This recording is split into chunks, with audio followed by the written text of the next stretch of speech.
This is KUGAN, CASSIUS. We're at Glasgow here at the Marriott Hotel for the announcement of Ricky Burns versus Raimundo Beltran for his next title defence.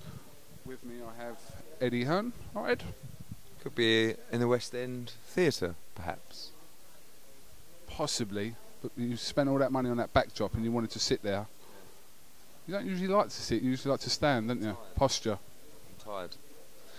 You sat at ringside like that. Betty. I wasn't aware I was doing that, but you know. I've done that before. I think it's like, it might be nerves. Because what do you do with your hands, you know? So you ended up doing that. It's like a Gareth Bale thing. It's trademarked, by the way. Is it? Well. Beltran. For the people that don't know who Beltran is, tell us. Not me, but tell us. Beltran is probably, outside of the champions, probably one of the best choices of opponent for Ricky Burns, in that he's 3 in the IBF, 5 in the WBC, 8 in the WBO, coming off 3 very good wins, beat Hank Lundy, beat Heen Jun Kim, and if you haven't seen the Kim fight, watch that on YouTube, it's fantastic. He's with Bob Arum, which we tied up the deal last week. He trains at the Wildcard with Freddie Roach. Really good fighter, fun fighter, loves to stand there and have a war, and expecting a really good fight. Like I say, he's coming off some big wins and he's up for the fight. Do you think you're going to get a bit of stick, perhaps, because there was always talk of possible fights with these unification fights with Vasquez, etc., etc. Do you think that some fans out there will be disappointed that it isn't one of them big super fights? Yeah, maybe, but you can't really be disappointed with Beltran. I mean, look, if you pick someone who is ranked 40th or 50th on BoxRec and like maybe in one governing body, then I can understand. But with Beltran, you're going to have a great fight. Going to get someone who's coming to win. Got a lot of you know, powerful, if you like, baggage with him in top rank in Arum, in Roach, and you know, and no, you know, at the end of the day, we've got to keep Ricky Burns fighting. And if the unification fights aren't there to happen, or the terms aren't right, then we've got to move on and we've got to keep him fighting. You know, there's some big fights and big plans on the horizon, but first of all, you're going to get Beltran, which is a cracking fight. This fight is not at the Emirates, it's at the SECC. Obviously you explained that in the press conference, but just generally the date wasn't available. Otherwise, would this fight have been at the Emirates? Yeah, probably. We went to the Emirates, it was a great arena. The SEC is great as well, we do the darts there. They both hold similar amounts, I think 9 or 10,000 if need be. Emirates wasn't available on the dates we wanted, which was early September or even mid-September, because we want the opportunity to try and get another fight for Ricky in before the year's out. So if we did it in October, that wouldn't allow us to do it. So it was really important. I don't think it's a huge deal. Both good venues. Ricky's boxed at both venues before. So just can't wait to get back to Scotland, because the atmosphere for the Gonzalez fight was so good. You were there, I believe. And looking forward to a return. I'm going to build a really good card over the next couple of weeks. And can't wait to get back here. So David Brophy, Stephen Simmons, Scott Cardle, John Simpson, all on the bill. Will the Scottish boys, John Slowey and Michael Roberts, will they both be on the bill as well? Yeah, they will be, but also there'll be other matchroom fighters on the bill as well. So, you know, don't forget you're hitting this fight as part of the season where we're just at the start. So there's plenty of fighters chomping at the bit to get back. You know, fighters like Brian Rose, Lee Selby, Rocky Fielding, you know, Scott Quigg, you know, I don't know, loads of fighters that are going to be wanting to get back into action. So you're going to see other big matchroom names on the bill as well, and tickets gone on sale today. So I just can't wait. You know, I can't wait to get cracking for the new season. Obviously we've got a little bit of unfinished business with Bolton this weekend, and then Prize Fighter and Kevin Mitchell, and then a huge whole show. But we're coming back with 2, maybe 3 big shows in September, and the planning starts now for really September and the rest of the year. I knew it was a go-go. He was trying to put me off track the other day and sort of like, oh, maybe not. Oh, but I knew it was a go-go because he'd been training down at Sims's. So. Well, just because he was training down at Sims's doesn't mean that it's a go-go. No, logical sense tells you that he's training down there, all your boys train down there. That's got nothing to do with it. He was going to box on the Bolton show, but he had a little bit of a sore hand, so we moved him to Hull. And that whole card is just a joke now. I mean, it's like we've got about you're being harsh there. I think it's a quite good card, to be honest. You like that, didn't you? But we've got about 13 fights, and I may add one more, big name as well. One of your fighters? Yeah, someone from the Saturday's bill in Bolton. So we'll see how they get on in their fight. But I've got my eye on doing something a little bit quirky with that as well. So I can guess who this is as well. Should I say it or should I whisper? Say it if you want. Quig. Maybe. That's a yes. Maybe Brian Rose as well. But listen, if Scott Quigg can get this guy out there in fine fetish style, then we might sting Scott Quigg on the Bolton bill as well, on the whole bill, and then we'll honestly have to start at 3 o'clock in the afternoon. It's an afternoon and evening of boxing porn, whole, isn't it? It is though. All right, okay. What porn do you watch? I know we don't get a lot of credit anymore, but you have to take your hat off for the whole show. Even you do. Listen, I like the whole show, and I like what you've done with the Bolton show. As I said to you the other day, after Hay pulled out, I think you've done decent to turn that around and make that into a half-decent show. Thanks, mate. It means a lot. Can you just clarify the Scott Quigg situation? Because you touched on it the other day with regards to him being in line for a world title shot. Didn't really go into it. Can you just tell, is this fight in negotiations now? The fight has been ordered by the WBA, so we're in negotiations with Salinas' people to make the fight for the WBA title. Now obviously Scott has not boxed since November, so I've expressed to the WBA and put in the permit with the WBA that Scott needs to have an interim bout, which is on Saturday. So if we make the fight for September, which is what we're looking at, now I might squeeze him out a couple of weeks later as well, but that's if we can agree terms with Salinas' people. It's a tough fight, but it's a fight for a world title. And again, this is why I express, this is why we're not fighting Frampton at the moment, and it's not too early because he won't be ready. It's too early for that fight because we're fighting for a world title. So where will that fight likely to take place? Manchester. Can't ask for more than that. World title fight here in this country for one of our fighters. Salinas is Cuban, and I don't think he's got a huge amount of TV backing, so he'd be willing to travel. So yeah, but then you've got Romero as well. You know, we got offered that fight to look at that fight on August the 17th on the Barker bill for Quigg.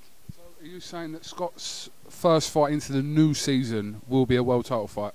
I'm saying that that's what we've been ordered by the WBA. So yeah, I mean, until it's made, I can't sit here and say that's what we. But that is, of course, what we want to do. We're interim champion, and we've got a shot at a world title with no options. So yes, that is the plan. Unless we get a shot at Romero, but even that would have options. So the plan is Salinas for the new season.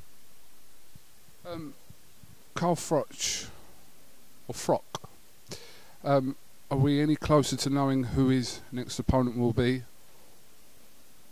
Some more talk about possibly George Groves. Anything on that? We're getting closer. It's a big jigsaw that we're slowly unravelling, or chess match that we're slowly manoeuvring in. All I can really tell you at this stage is, obviously, I mean, Beaker won on Saturday, and I know that obviously Beaker's not as big a fight as Kessler or Groves, but he's now WBC champion, and if we're going to have not a little fight, but something in the middle of a big run of fights, Beaker's quite nice to nick that WBC title off. But I would say at the moment you're still looking at Kessler 3 being the favourite. Groves is definitely a possibility. Obviously he's in the same camp, but there's some big things happening with George Groves as well. And Beaker, you know, Oosterhausen, I don't know. I mean, there's lots of things to unravel, but they'll be unravelled quite quickly, probably in the next 10 days. So again, the fight won't take place till end of November, early December, so we've got plenty of time. And Carl's just chilling out at the moment, just had his boy's second birthday, second or third birthday, and I'm seeing him tomorrow night. Actually, we're going to go have a few beers in London. I know you've tried to crack on with the invite. Why can't I come to this? Because it's, you know, it's what? It's a matchroom thing. I'm obviously not matchroom. Obviously not. Can't I come? Well, there's another big press conference in London. What? James has gone there to do that. Okay. You put me on a flight, and I didn't know about this press conference. This is the truth. The Box Nation press conference, I didn't know about it because the people at Box Nation didn't actually send me an invite through whatever. I don't think it's anything personal. I think they just didn't send me one. So I didn't know about it till yesterday, and I'd already committed my time and energy to you. So James has gone there anyway, so it's not a problem. Thanks, mate. I like these little trips to Scotland. It's quite funny. If you could film it in like a fly on the wall kind of way, it's like meeting you at the top of my road at 6 a.m. By the church. Get in, dump all the gear in, drive to Stansted, park the car up, walk there like a couple of fat lumps, and then get on the plane, give it the old dribble out the mouth. I mean, I spilled everything today, didn't I? Coffee and don't know what that one is. It's just quite amusing, isn't it? These little trips. And what time is it now? 1 o'clock. We're not flying till 4:30. What the fuck are we going to do till 4:30? Really? 3:30. So now we're going to go for a little bit of lunch. We're going to feed Coogie Bear. Are you treating lunch? I'm treating you for lunch, you know. And it's all right. We'll get home 5:30 at Stansted. Back to the office. Couple of hours there, and you'll be home, doing what you do. Oh, editing. Pay-per-view. We never really spoke about pay-per-view before. Well, we have, but we've never really questioned. No. I'm just gonna ask you. I'm gonna ask you. These are great opportunities for me. I just want to ask you. Right. I remember you. I can't quote you, but I remember you making some comments after Groves and DeGale. Is this true? Can you back me up on this? That you made some comments about the fight not being good enough or big enough for pay-per-view. Yeah. So let's check your lighting. No, your lighting's cool. So your views on pay-per-view. Just tell me your views on pay-per-view today, relating to obviously Carl Froch. My views on pay-per-view is if the fight is big enough, and the only reason that fight can happen is if pay-per-view is involved, then it's put forward to the powers that be to decide whether it's pay-per-view worthy.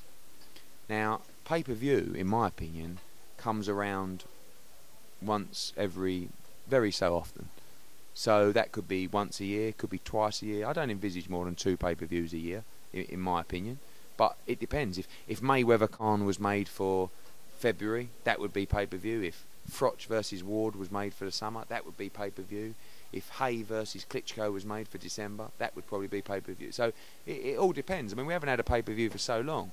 The Froch-Kessler fight was such a huge success on pay-per-view because it delivered. Now, not every fight's going to deliver. In answer to your question, Groves versus DeGale should never have been pay-per-view, in my opinion. It also had a world title fight with Nathan Cleverly on it. I can't even remember his name. Some Pole. I mean, it was awful. I was there. Do you know what I mean? But it was a good night, good crowd, but never a pay-per-view show. But, you know, it was. And talk about Froch Kessler. You know, someone tweeted me the other day about my comments. Apparently I said, I want to keep Carl Froch on pay-per-view now. Yeah, I said pay-per-view is a one-off. Yeah, I want to keep Carl Froch on pay-per-view. But to do that, I have to deliver the mega fights. I can't go and say Froch versus Oosterhausen. That's on pay-per-view. It's not. You know, Froch versus Beaker. That's on pay-per-view. It's not. You know, Froch versus Kessler 3. I believe that's pay-per-view worthy. Froch versus Andre Ward. I believe that's pay-per-view worthy. Froch versus Chavez Jr. I believe that's pay-per-view worthy. The general concept of pay-per-view, previous to, say, maybe a year and a half ago, were you at one stage just not a fan of pay-per-view in general? I'm still. If I had it my way, it wouldn't be pay-per-view because you want to maximise your audience. But unfortunately, financially, the only way these fights can happen is via the pay-per-view model. Now, if you would rather those fights didn't happen, then that's fine. Let's just not do them. But at least this way, people get the choice whether to buy them or not. You know, and unfortunately, people say, well, why can't people pay for it? You know, why is that pay-per-view model the only way it can work? Because boxing is not a sport where television companies have an endless pit of money to keep pulling out millions and millions of pounds for one-off fights. So, you know, it comes a stage where if you want this fight to happen, it has to be pay-per-view. And I think generally fans understand that. You know, and you asked me about my opinion on pay-per-view. If it's the right event, I would never, ever moan about it being pay-per-view. If Khan against Mayweather, for example, happened, which neither of my fighters, and that was pay-per-view, I wouldn't say that shouldn't be a pay-per-view event. It has to be. It can't happen if it's not pay-per-view. About Kyle and Brooke. I believe that's a pay-per-view. Not at the moment, perhaps, because Kel's had taken a couple of steps backwards. If Kell Brook beats Carson Jones on July the 13th as a big fight in September, I believe Khan against Brook is a pay-per-view fight. But you know, but look at the amount of fights there are that are pay-per-view. Hay against Fury, in my opinion. Hay against Klitschko. Khan against Brook. Khan against Mayweather. Froch against Ward or Chavez. Kessler 3. But you know, you're talking like 6, 7 fights that probably 2 or 3 will happen. So you know, we shouldn't get caught up with this whole, oh god, pay-per-view's back, it's going to happen every month. It's not. But for certain fights to happen, pay-per-view has to be considered. And I would rather deliver those fights in some respect than not at all. So, in your opinion, Froch Kessler 3 is worthy of pay-per-view? I do. I believe it's a huge event. It's a trilogy of 2 fantastic fights. You know, it's going to hold 20, 30, 40,000 people. It's going to be a huge event. And yeah, I do.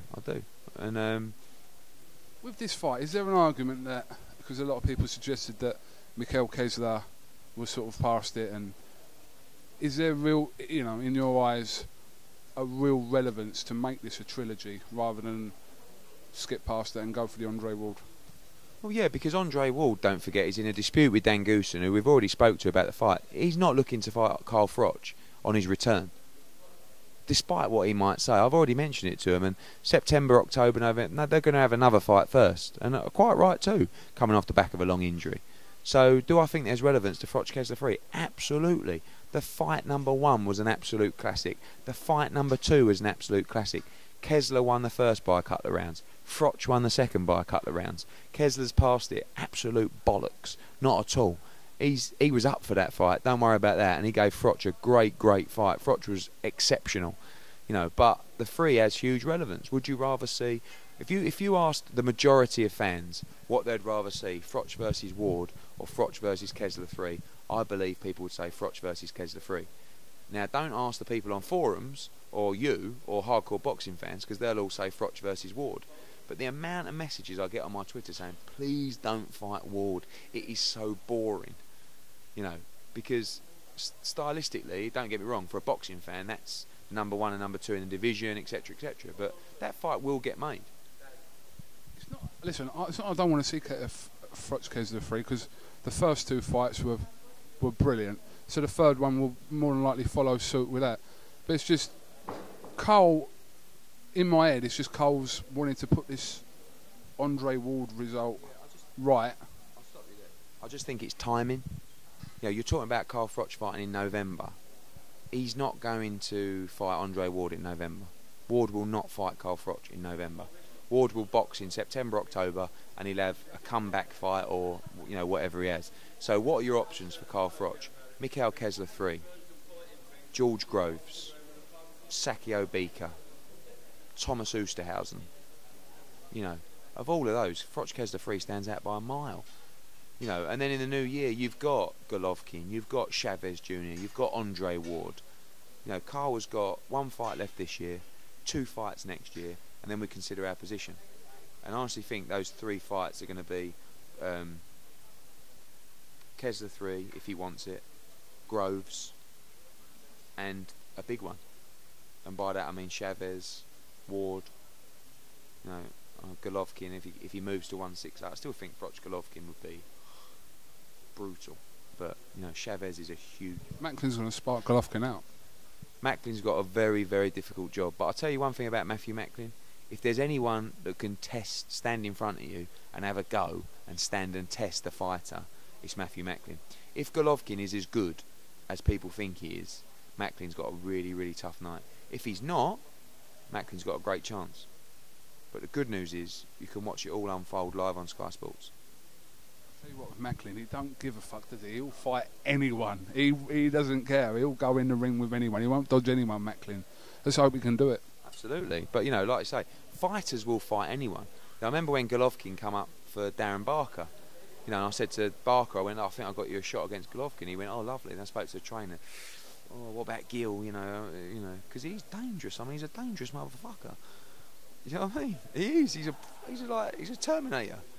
You know, so you want to try and avoid those kind of fights. But On the upside, Golovkin has to fight for smaller money because they have to give the opponents bigger money. So Macklin will be in with a great day, and he's seen a great payday, and he's seen something in Golovkin that he thinks he can beat and expose. Good luck to him. I hope he does the business. I really do. Wouldn't it be great if Macklin beat Golovkin and Barker beat Gill? You could do a unification fight. Finally. Fight that never happened. Should do. But it's easy, just finishing off on the Kessler thing, I mean, it's very easy for people to say he's past it and things like that after Froch has beaten him. Just, yeah. Yeah, oh, yeah. Oh, Lucien Boutte, he was a hype job. Well, before the fight, he was going to spank Froch everywhere. He was unbelievable southpaw, slick, punches like a mule. Froch destroyed him. Well, he was overhyped, wasn't he? Mikhail Kessler, oh, I think he's going to give Froch a real war. He's a tough guy, punches really hard. Froch beats him. Oh, well, he's past it anyway. I mean, it just makes you laugh, you know. And I'm not saying Froch is the Terminator, he's unbeatable, but he's tough to beat, you know. And again, people want to get on. I mean, how many times have he been called out? I mean, every day it's someone else. I'll fight him. He's not all that. Martin Murray's called, yeah, Martin Murray. Middleweight. But yeah, I don't blame him. We'd probably do the same if we were Martin Murray, because everybody wants to fight because it's the biggest fight in Britain to fight Carl Froch. I'm a bit curious to know what this press conference is in London today to do with Box Nation. Do you know anything about it? No, only what you've told me. Yeah, the only thing I said to you was from the press release I got that is the people that were there listed were like Ricky Hatton, Barry McGuigan, Asif Valley, Frank Maloney, the people from BT Sport. So I'm assuming some sort of link up there between all of them. I don't necessarily think it's the people from BT Sport. I just think one guy who's on the board for Box Nation happens to also work for BT Sport. Well, I think that might be the case, yeah. I don't know. I know it's promoters, all the promoters getting together to say this is what we're doing for British boxing and we're all working together. So looks like it's us against the world, old boy. Is it cynical to think that they're all grouping together against you, or is that? That's what it is, isn't it? Well, I don't know, but is that like I said, is that a cynical way of thinking, or is that?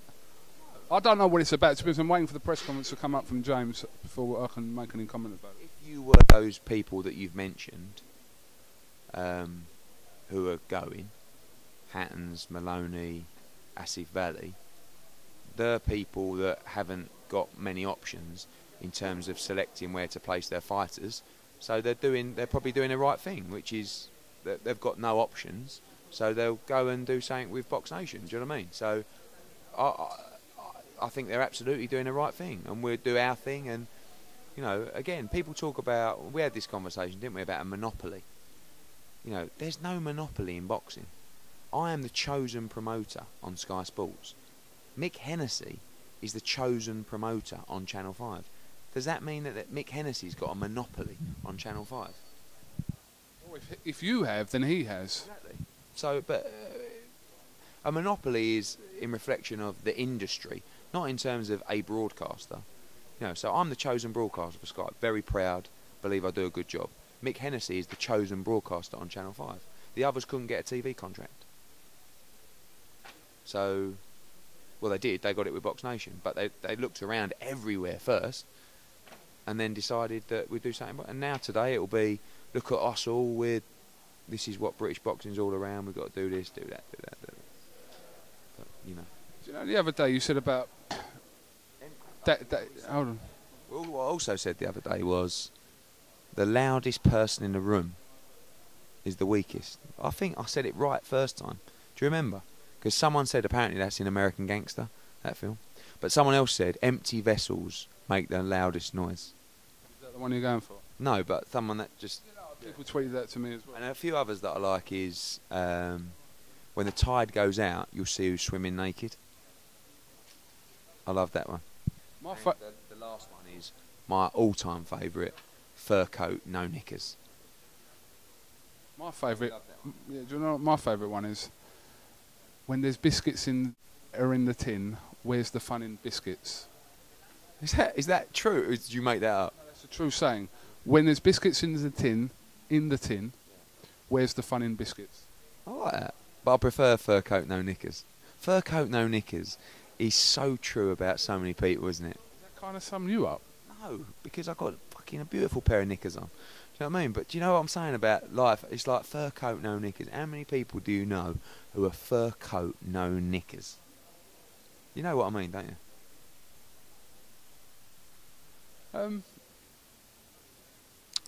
I'll be honest with you. I'm kind of out. We've got a lot going on this week. I know. We've killed it with 25 minutes. But no, we've got tomorrow. We have a press conference up in Bolton, Manchester. In the Wayne on Friday. Press conference tomorrow for the Rock and Roll. That's Gavin Rees against Anthony Croller, Paul Smith against Tony Dodson, Brian Rose, the return of Scott Quigg, Tom Stalker, Eric Ochang, Waddy Camacho, just added to the bill. That's an exclusive. Oh yeah, sorry.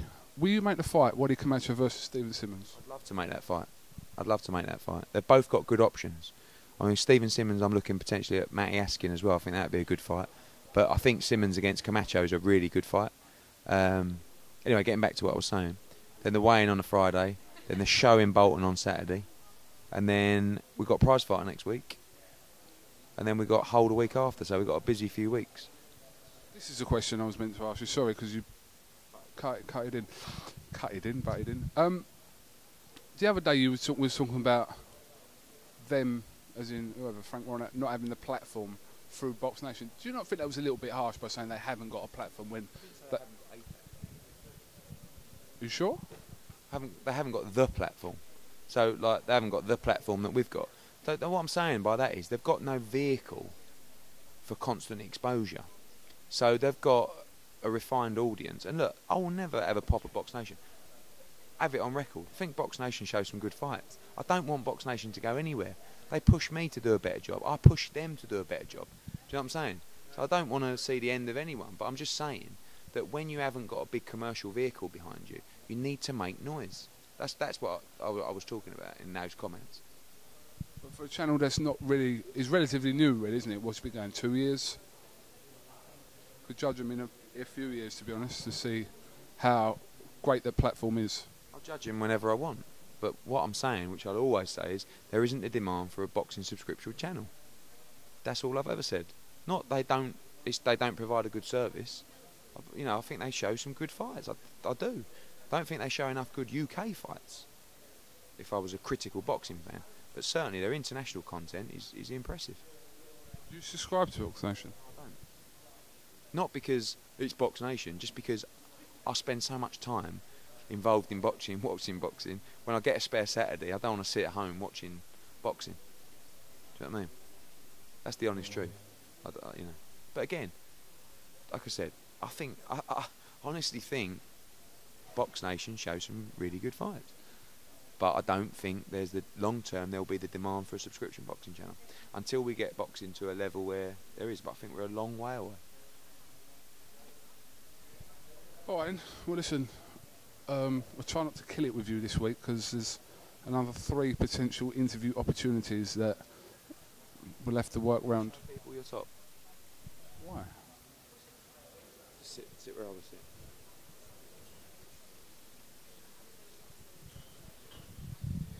This is Fast Car Ready for iFilm London.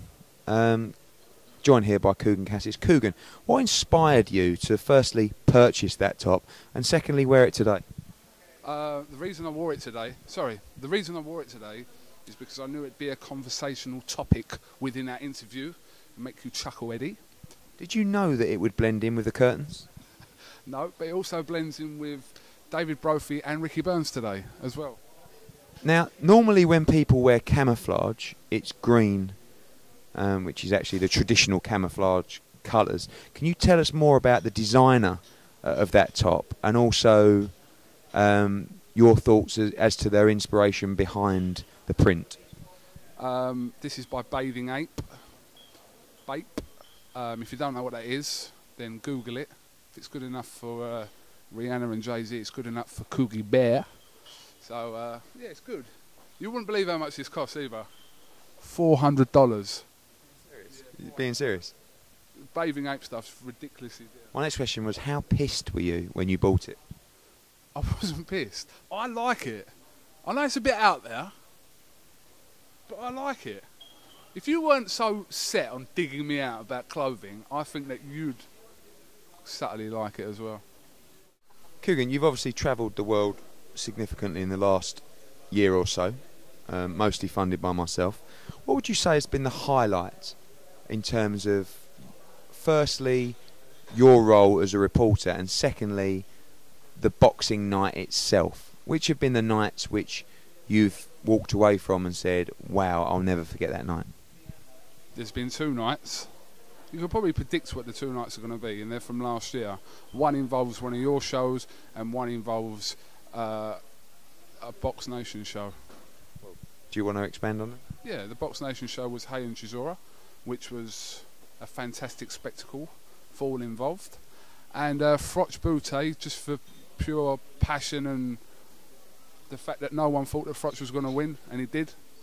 That made the 2 most memorable nights of my iFilm London time. Long term, you know, there's been a lot of speculation about your funding, and obviously we know between us where that comes from, but the plans for the organisation, for iFilm London Inc., you know, people are talking about becoming stock listed, people are talking about floating the organisation. What are your long-term aims for the business and what you're trying to deliver? Well, I just want to stop you there. You know, go back a little bit, rewind a little bit, Eddie. What did you say? We know where that comes from. Do you want to clarify what that means?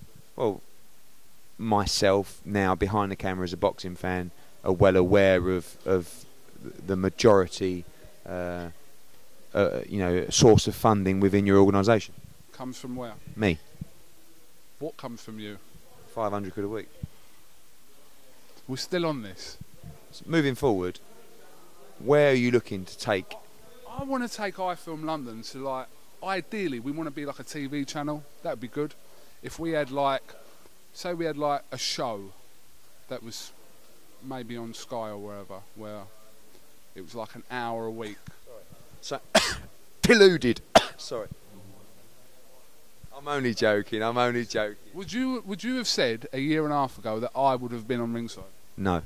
But I think you make too big a deal of the fact that you're on ringside. More impressively, I would, if you would have asked me a year and a half ago, do you think I would still be here doing what I'm doing in a year and a half? I would have said absolutely no way. So well done. No, well done to you. And also, how many of your fighters haven't been on ringside from your state? Not many. But there is a few, isn't there? I don't think so. There is a few. I'm pretty sure there's none. No, I'm on about actually sat on the bench. On the actual bench? What, getting a splinter in their ass? Yeah, sat on the bench. How many? There's a few, isn't there? Very limited now. Like the prospects and that. Well, basically people more famous than me, because boxers are more famous than me, obviously. So for me to be sat on that ringside bench, Johnny Nelson, Adam Smith, Powerhouse, Jeff Powell, Powerhouse, Tris Dixon, it's an honour. Yeah. Great. Well, again, as always, I commend you on what you're doing. I know I speak for myself, the Twitter followers, the forum readers and hardcore boxing fans all over the world. I think you're doing a great job. And for me, behind the camera now, this is, you know, to see how it all works, this is a real honour itself. And I'm finally going to get to do something that you always do to me. Will you let me make a deal for you? I'd do it with the thing. Alright, this is KUGAN CASSIUS for iFilm London. Thank you very much for watching. Anthony, come here. Just want to introduce everyone to Anthony Lever. Yeah, just come and sit here. Yeah, come here. Come here. This is Anthony Lever. I think we've got about 40 seconds. Ooh. Airtime. I need a sponsor. Just tell me what a prick Eddie Hearn is to work for. See if I can for 40 seconds. He's not a prick. Is that harsh calling him a prick? It's very harsh calling him a prick. You shouldn't worry about your job, because I don't think anyone else would actually have the patience to do what you do. I don't know about that. I think don't think I've got a bad job at all. You've got a good job. I think I'm about just the patience to do it and have a bit of a knob as a boss. A bit of a knob. He's a prick and a knob, is he? Prick and a knob. Prick and a knob. And a dick. And a dick. Yeah. He's just anything phallic. Absolutely. I brought you on here because I know you like my top. I do like that top. So and it's really the next time I see you, actually probably at Arsenal, I'm going to wear my Nike one that I got in Atlantic City. And you'll get camouflage buddies. Camouflage buddies. Yeah. But I could actually hide amongst weeds. because I am tiny. By the way, this is Anthony Lever. This basically is in charge of where I sit on Matchroom fight nights. So, or don't sit. So it's like some days, if the shows are less forward, chill out, Michael. If the shows are less busy rather, I'll be like front row, and it'll be having me, we'll be sharing Haribo and all that. We're definitely sharing Haribo on Saturday. If the shows are slightly bigger, I'll find myself maybe. I'm still ringside. In a different venue. Yeah. It's your media though. This is the man to know, and he's actually all right. Okay. Yeah. Done a bit too much Atlantic City, haven't we, really? Definitely. Yeah. All right. Well, listen, Anthony Lever. Everyone's gonna be watching this. Thinking, who's the little guy? This is Anthony Lever. Follow him at Anthony Lever. Yeah. I haven't even got anything cool, have I? Like, oh, mind you, he's only at Eddie Hearn. Most people have normally got like boxing, KO. KUGAN Cassius ringside. KUGAN Cassius, TV's KUGAN Cassius. Absolutely. Right, this is KUGAN Cassius for iFilm London with Anthony Lever and Eddie Hearn, who's just left the building. Thank you very much.